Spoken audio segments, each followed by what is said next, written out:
TF1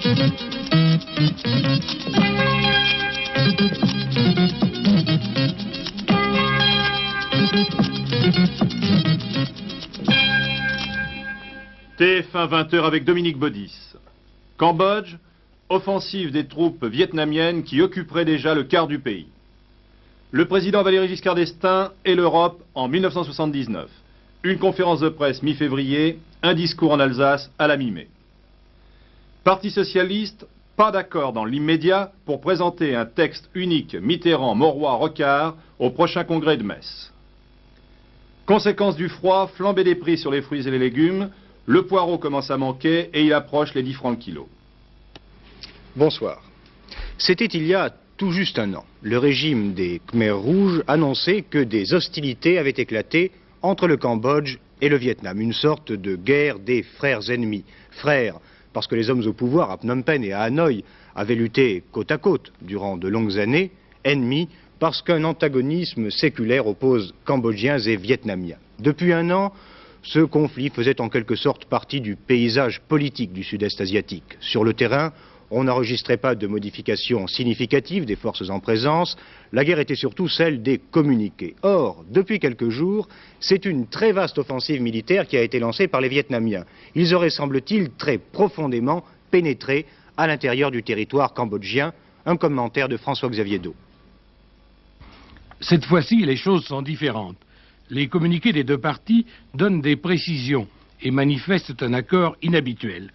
On a donc des raisons de penser que pour la première fois, la guerre s'étend au-delà des régions frontalières et aussi que les Vietnamiens se sont emparés d'une importante localité, Kratie, sur le Mekong, et peut-être d'une deuxième, Kompongtiam, l'une des 3 principales villes du pays, située à 70 km seulement au nord de la capitale.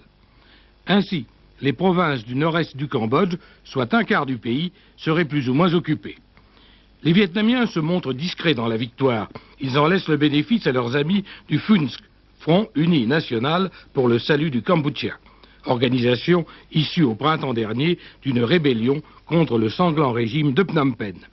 Il ne serait pas de bonne politique pour les Vietnamiens d'entrer au Cambodge drapeau en tête. Avec ou sans le FUNSK, le Vietnam, fort de 50 millions d'habitants et de la deuxième armée d'Asie, peut écraser un Cambodge 10 fois moins peuplé et affaibli par 3 ans d'un régime dont la principale activité semble avoir été de massacrer les Cambodgiens. Tout ne serait pas résolu pour autant. Pour les Cambodgiens de tous bords, le Vietnamien est l'ennemi héréditaire. Les forces vietnamiennes auraient alors à faire face à une guérilla qui s'ajouterait à celle que mènent déjà contre elles les tribus montagnardes du centre-ouest. Le fond du problème n'en reste pas moins l'attitude de l'URSS qui soutient le Vietnam et de la Chine qui soutient le Cambodge. La Chine a lancé un appel au monde en faveur du Cambodge. Elle n'a pas donné l'ordre à ses divisions de marcher sur Hanoï. La Chine de l'ouverture et du sourire fera certainement tout pour ne pas être impliquée directement dans un conflit lourd de conséquences. C'est sans doute ce qu'ont pensé ceux qui ont lancé l'armée vietnamienne dans cette nouvelle aventure. Le Cambodge, ou plus exactement le Kampuchea démocratique, demande au Conseil de sécurité des Nations Unies de condamner, je cite, l'agression du Vietnam. Depuis ce matin, plus d'une dizaine d'avions ont quitté Téhéran, emmenant à leur bord des centaines d'étrangers, mais aussi beaucoup d'Iraniens. Les départs se sont effectués dans le calme. Ils ont été assurés par 8 compagnies aériennes occidentales, parmi lesquelles la compagnie Air France. Sur le plan politique, c'est toujours l'impasse. Monsieur Chapour Bakhtiar, le Premier ministre désigné, a reçu le soutien des députés et des sénateurs, mais on a le sentiment qu'un malentendu oppose le nouveau chef du gouvernement et le monarque iranien. Hier, en effet, nous vous faisions entendre, dans notre édition de 20h de TF1, la voix de monsieur Chapour Bakhtiar. Il affirmait à notre envoyé spécial Raymond Girard que le Shah d'Iran allait quitter le pays pour quelque temps. Or, aujourd'hui même, le palais impérial publiait un démenti catégorique. Le souverain a déjà dit et répété qu'il n'avait nullement l'intention, pour le moment, de quitter Téhéran. Monsieur Bakhtiar ne renonce pourtant pas à son projet de former un gouvernement. Le nouveau Premier ministre entend lutter contre tous les corrompus, tous les tortionnaires, y compris les généraux qui auraient outrepassé leur pouvoir. Monsieur Bakhtiar, maintenant, au micro de Raymond Girard. J'ai dit que je ne collaborerai pas à un gouvernement qui serait formé avec les vieilles directions, avec les vieilles personnalités qu'on avait pendant 25 ans de dictature et de corruption. Mais le souverain ayant accepté les conditions et ayant donné les libertés constitutionnelles que nous exigeons en tant que membres du Front National et en tant que membres d'opposition, et considérant l'état que vous connaissez de mon pays, j'ai été dans l'obligation ou bien de ne pas accepter ce risque, car le risque est énorme, et de dire je veux rester dans mon tour d'ivoire, dans la tour d'ivoire, ou bien alors aller dans la rue et lutter avec les gens, ce que j'ai fait pendant 25 ans, mais il était temps quand même que je mette un terme à cet état de choses et de le collaborer dans un cadre démocratique, socialisant, mais en même temps ayant des racines profondes et nationales. Que pensez-vous de votre expulsion du Front National? Est-ce que ça vous a blessé? Il n'est pas question, le problème n'est pas si simple. On ne peut pas dire que le Front National est là ou ici. Vous aviez exigé le départ du Shah à l'étranger, non pas son abdication, mais son départ à l'étranger. Qu'en est-il? Est-ce qu'il partira? Je n'ai pas exigé, lui a accepté de faire un tour à l'étranger, de se reposer et de nommer un conseil de régence. Vous avez tout à l'heure défini les grandes lignes de votre gouvernement, c'est-à-dire un gouvernement démocratique, socialisant, mais il y a 2-3 choses dans votre allocution télévisée récente qui n'ont pas semblé convaincre le public. Vous n'avez pas parlé, par exemple, de l'abrogation immédiate de la loi martiale. J'ai expliqué tout ceci, et en détail, hier à la télévision iranienne, la liberté des prisonniers politiques, la liberté de la presse, la liberté d'association et de partis, évidemment, qui ne sont pas hors la loi, et en tout cas, tout ce que vous pouviez exiger et que le Front National demandait déjà depuis longtemps. Est-ce que vous accepteriez, par exemple, le Parti communiste? Le Parti communiste est actuellement illégal en Iran. Ceci est posé sur ce problème que le Parti communiste a une allégeance tout à fait remarquée et remarquable avec l'étranger. Or, tout parti politique dépendant de l'étranger ne peut pas faire partie de notre nation qui, tout en ayant des idées différentes sur les problèmes différents, ne doit pas prendre des décisions qui sont inspirées de l'extérieur. Monsieur le Premier ministre, vous avez souffert vous-même de la SAVAK, vous avez été arrêté à plusieurs reprises. Est-ce que vous avez l'intention d'abolir cette sinistre police politique? Ceci est déjà presque fait.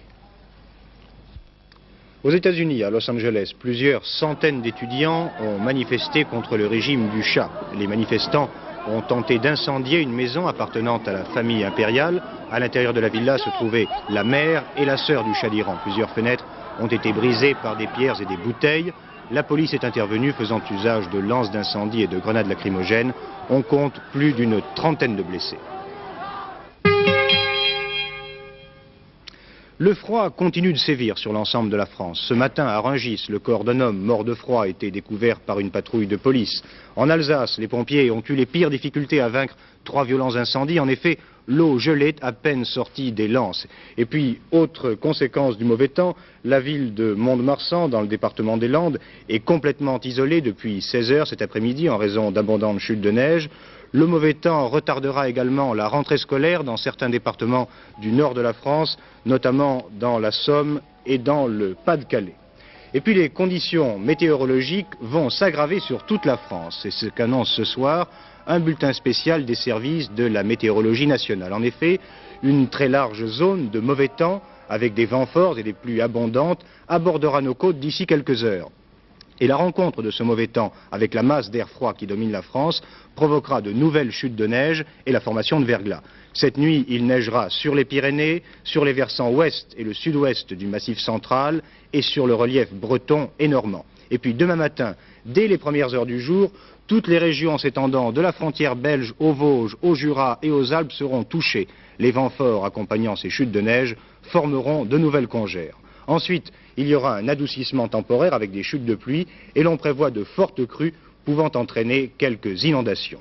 Cette vague de froid a surpris tout le monde, et notamment les distributeurs de fruits et de légumes.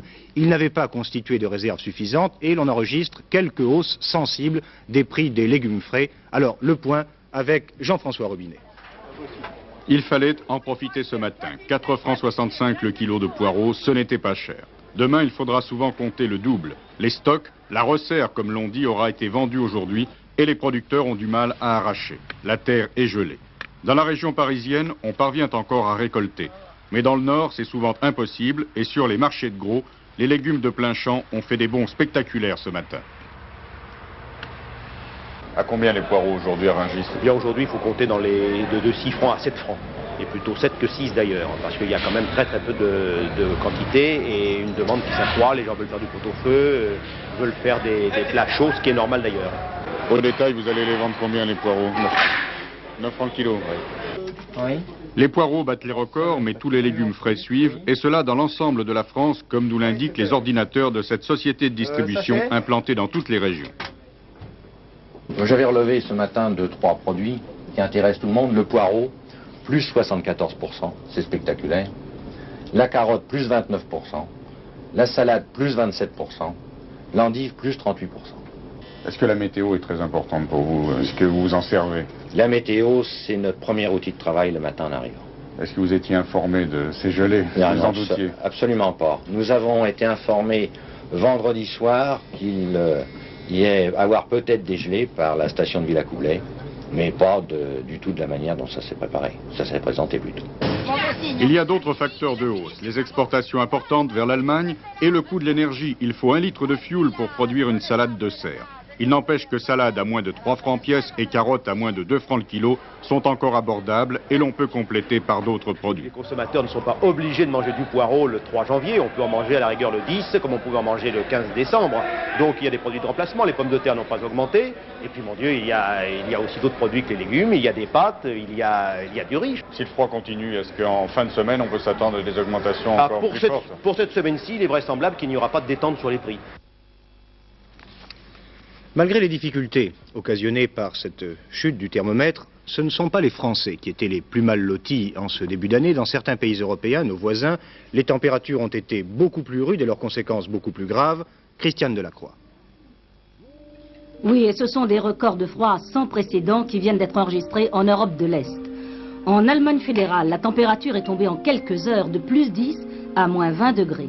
Les tempêtes de neige ont surpris les automobilistes bloqués par des congères dont les voitures ont dû être abandonnées. Dans le Schleswig-Holstein, après 60 heures de chute de neige, des villages ont été entièrement coupés du reste du monde. Les températures sont tombées à moins 26. Les habitants privés d'électricité, d'eau courante, de chauffage, de téléphone. Et les hélicoptères de secours se sont trouvés dans l'impossibilité de venir jusqu'à eux. Des mesures d'alerte ont été prises par le gouvernement régional. Il a fait appel à l'armée pour rétablir les communications. En Allemagne de l'Est, à Rügen, les médecins ont été obligés de faire appel aux voitures à chenilles de l'armée pour faire transporter auprès d'eux les malades isolés. Situation également très critique en Pologne. Le gouvernement a déclaré l'état d'urgence, les écoles sont fermées jusqu'à la fin de la semaine. Seuls travaillent les secteurs vitaux de l'économie, mines, centrales électriques et thermiques, métallurgie et services sanitaires. Tous les ouvriers des autres secteurs ont été mobilisés pour rétablir avant tout les communications et les transports. Les risques de pollution des côtes espagnoles de la Galice semblent désormais pratiquement écartés après l'accident du pétrolier grec Andros Patria. Le bâtiment est toujours remorqué par un navire norvégien. Le bateau continue à laisser échapper du pétrole, mais les vents sont favorables. Ils éloignent la nappe d'hydrocarbures qui ne devrait pas atteindre les côtes espagnoles. Une fois de plus, la protection du littoral contre ces dangers de pollution est à l'ordre du jour. Et justement, aujourd'hui même à Paris, M. Joël Le Teul, le secrétaire d'État au transport, présentait la nouvelle carte des routes maritimes au large de la Bretagne et des côtes de la mer du Nord. Jean-Paul Fleury. Depuis lundi à 0h, il n'y a plus au large de la Bretagne 2 voies de navigation, mais 4. Sur la première, un rail large de 3000 nautiques, le plus proche d'Ouessant et de la côte bretonne, ne peuvent circuler que les navires inoffensifs remontant vers le nord. Séparé de la première voie par un couloir interdit de 8000 de large, le deuxième rail est, lui, descendant. Il est, comme le premier, réservé aux bâtiments sans risque. La troisième voie, immédiatement accolée à la deuxième, est elle aussi descendante, mais elle ne peut accueillir que des pétroliers avides, puisqu'ils quittent l'Europe occidentale, et des bâtiments contenant des matières dangereuses. Ces deuxième et troisième couloirs de navigation sont larges à eux deux de 5000 nautiques. Enfin, dernière voie, la quatrième, montante, celle des pétroliers en charge et des navires transportant des produits nocifs qui remontent au nord. Large de 6 nautiques, elle est séparée de la troisième voie par une zone interdite de 6000. Effet de ces nouvelles mesures, les pétroliers en charge passent désormais à plus de 27 000 au large d'Ouessant. Toutefois, ces couloirs de navigation ne sont obligatoires que sur quelques milles précisément au large d'Ouessant. Mais comme on les retrouve obligatoires plus haut dans la Manche, les trafics resteront vraisemblablement séparés. Enfin, dernier point, un risque de collision existe au croisement des nouveaux couloirs avec ceux de l'Atlantique. Pour réduire ce risque, un projet à longue échéance est actuellement en discussion avec l'Angleterre, établir un pilotage obligatoire dans la Manche. Premier conseil des ministres de l'année 1979 ce matin au Palais de l'Élysée sous la présidence du chef de l'État. Et puis cet après-midi, le président de la République recevait les représentants de la presse venus présenter leurs vœux, évoquant les deux échéances électorales de cette nouvelle année, les élections cantonales de mars et européennes de juin. Monsieur Valéry Giscard d'Estaing a déclaré « Il n'y aura pas de bouleversement extraordinaire, vous connaissez la stabilité électorale de la France ». Le président de la République a ensuite indiqué l'essentiel de son programme pour les mois à venir. Début février, un voyage officiel au Cameroun. Le 15 février, une conférence de presse sur les problèmes de politique étrangère. À la fin du mois de février, un voyage officiel au Mexique qui sera suivi d'un sommet franco-allemand. Au mois de mars, un voyage officiel dans le sud-ouest de la France. À la fin de ce mois de mars, un voyage en Union soviétique. Et puis, en avril ou mai, ce n'est pas encore fixé, les dirigeants politiques français seront reçus au Palais de l'Élysée.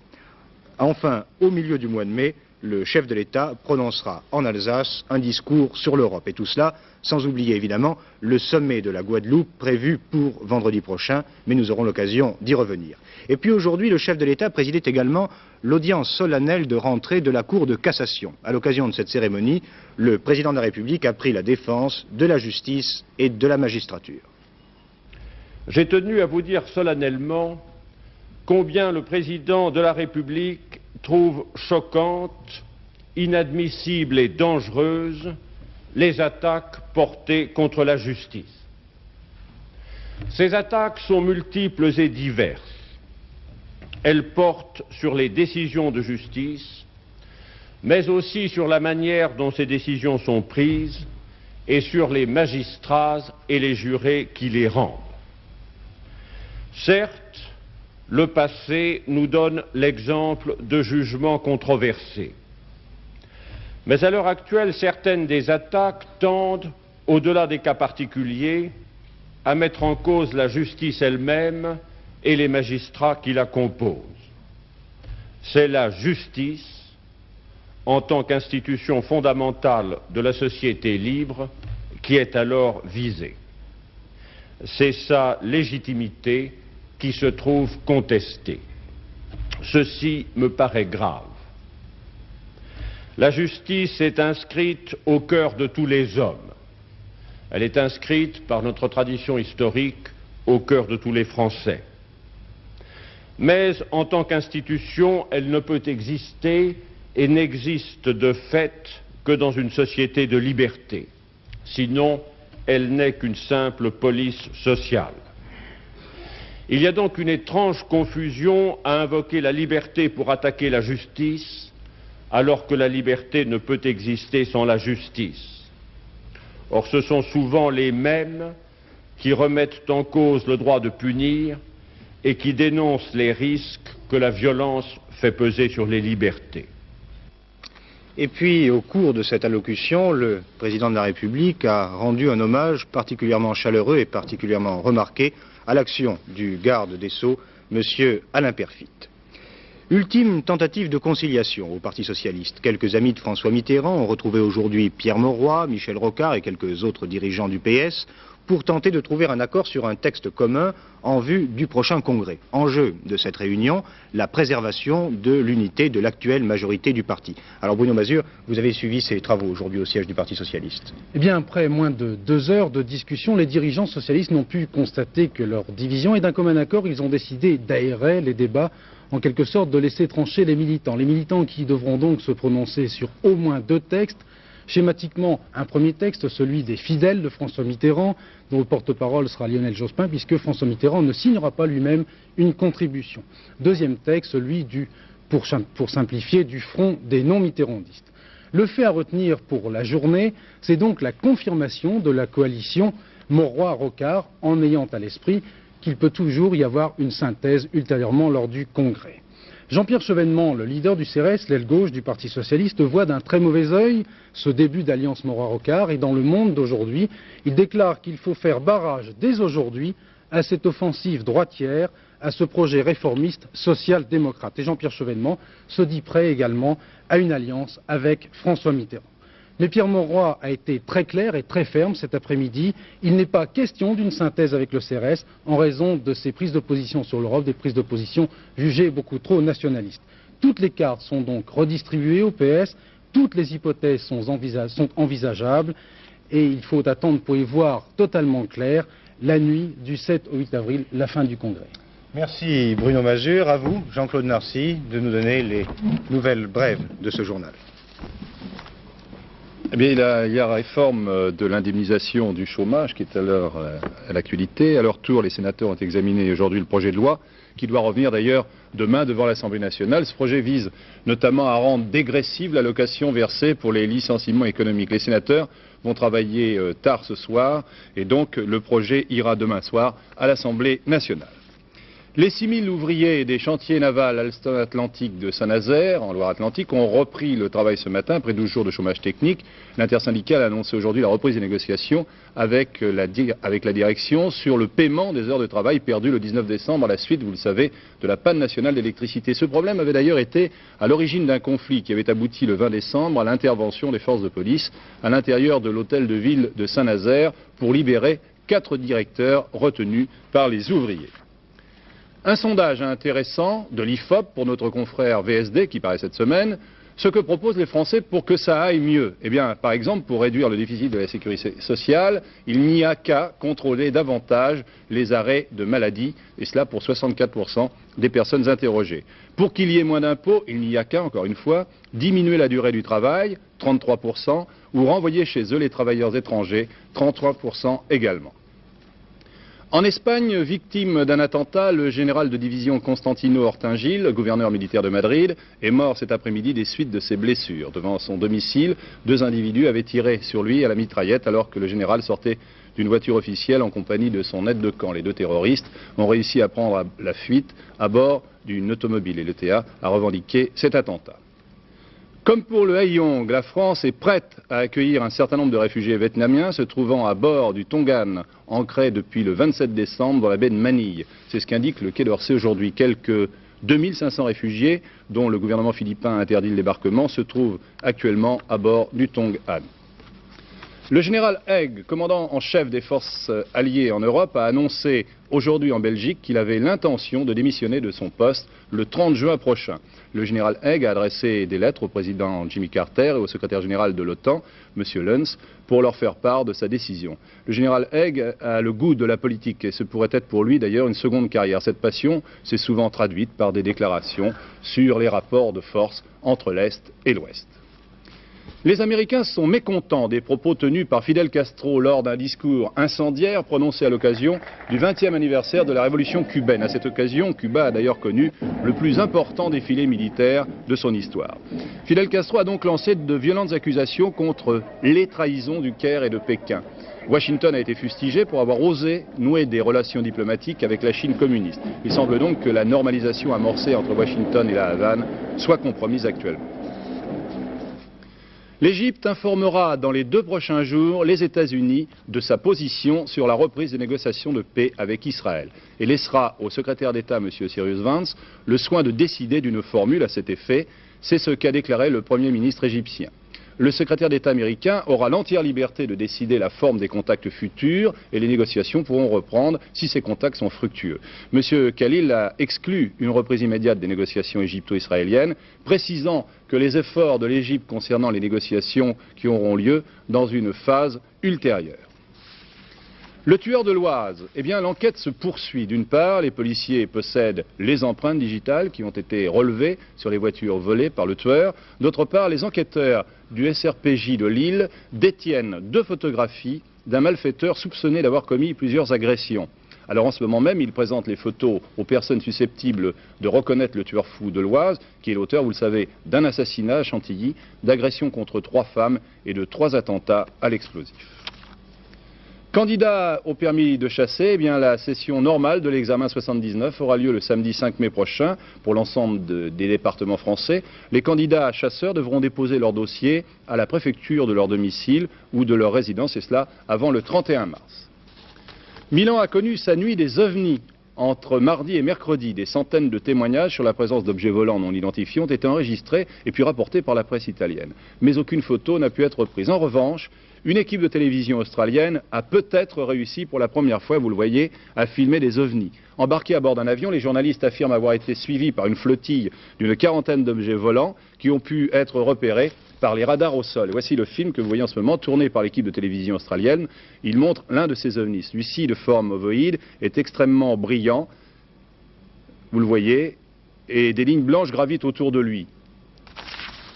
Selon les estimations des techniciens radars, l'objet aurait plus d'une centaine de mètres de longueur. Autos et motos continuent de se mesurer sur les pistes africaines, c'est le rallye Paris-Dakar. Et les motards seront sans doute heureux d'apprendre que les 2 roues prennent la tête de l'épreuve avec la Yamaha 500 de Schall qui devance la Renault 30 de George Well. Les concurrents sont maintenant à mi-chemin du parcours, ils ont déjà fait les 5000 des 10 000 km qui les séparaient de la capitale sénégalaise. Rien ne manque à ce rallye, pas même les coups de théâtre. En effet, en pleine traversée du désert du Niger, les premiers concurrents se sont trompés d'itinéraire, ils ont été pénalisés de 7 heures. Alors le point de la course maintenant, grâce à une liaison radio avec Jean-Pierre Chapelle. Il fait ce soir 20 degrés à Arlit, au nord du Niger, où viennent d'arriver les 115 concurrents survivants du rallye Paris-Dakar. Pardonnez-nous d'avoir chaud, mais pour en arriver là, ça a été dur. Ce soir, nous en sommes à presque la moitié du rallye, puisque nous avons parcouru 4000 km environ. Et après 3 épreuves spéciales chronométrées, la casse, ça a été dur. Entre Regan et Inshallah, il y a 3 jours, les concurrents avaient pris contact avec le désert. Mais hier, entre Tamanrasset et Ingezam, à la frontière du Niger, une étape de 370 km, ça a été l'enfer. De la piste infernale, de la tôle ondulée, des trous, des bosses, des dunes de sable, des plaques de fèche-fèche où l'on s'enlise en quelques secondes. Plus d'une dizaine de voitures et de motos ont cassé sur cette étape, heureusement sans blessure grave pour les concurrents. Quelques épaules et genoux luxés.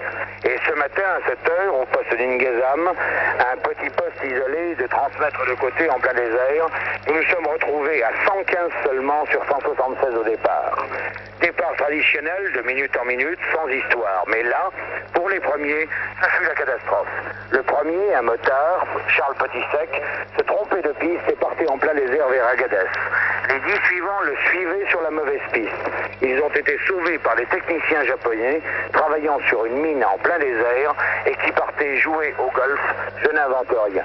Mais pour ces 10-là, c'est 7 heures de pénalité. Bref, un mi-rallye, c'est une moto qui est en tête, Patrick Schall, devant une voiture, une R30, celle de George Well, le vétéran du rallye. Ici Jean-Pierre Chapelle, depuis Arlit, TF1. Avant de vous quitter, je vous rappelle un rendez-vous demain à 13 h sur TF1 de larges extraits du colloque L'expansion TF1. Le Premier ministre, M. Raymond Barre, rencontrera des chefs d'entreprise. Et puis, le tout prochain rendez-vous avec l'information, c'est ce soir avec Jean-Pierre Quittard à 23h15. Toute l'équipe de TF1 Actualité vous remercie de votre attention et vous souhaite de passer une excellente soirée.